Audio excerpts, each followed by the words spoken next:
নির্বাচন কমিশন আচরণবিধি একটা প্রণয়ন করেছে, কিন্তু কোনো প্রার্থী কিন্তু বাংলাদেশের কোনো নির্বাচনে এবং পৃথিবীর সব দেশেই আপনি দেখবেন একেবারে শতভাগ নির্বাচন আচরণবিধি কেউ মানেও না, আবার মানতে বাধ্যও করা যায় না। কারণ এটার সাথে একটা পিপলের একটা কানেকশন থাকে এবং বিভিন্ন ধরনের কর্মকাণ্ড, কাজে এরকম ঘটনা ঘটতে পারে।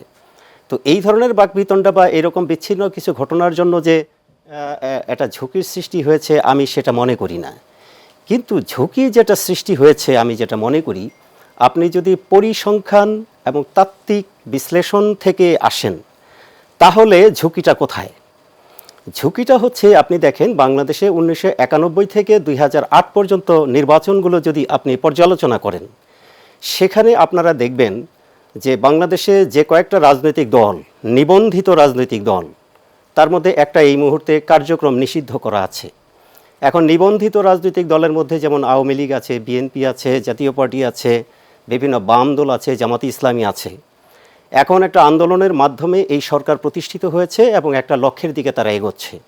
কিন্তু এই যে একটা নির্বাচন হলো, 1991 সনের নির্বাচনে জাতীয় পার্টি কিন্তু পরাজিত হয়েছিল, মানে ক্ষমতাচ্যুত হয়েছিল, কিন্তু তারপরেও কিন্তু তাদেরকে নির্বাচনে অংশ নিতে দেয়া হয়েছিল।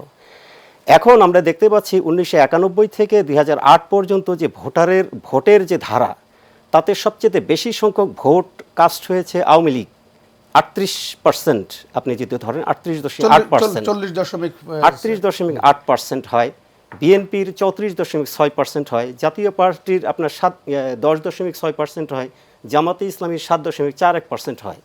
তো এখন এই যে নির্বাচনের মধ্যে আমরা আশা করেছিলাম যে বাংলাদেশে দুর্নীতিবাজরা দূর হবে, যারা করাপ্টেড, যারা ক্রিমিনাল, তারা সমাজ থেকে উচ্ছেদ হবে।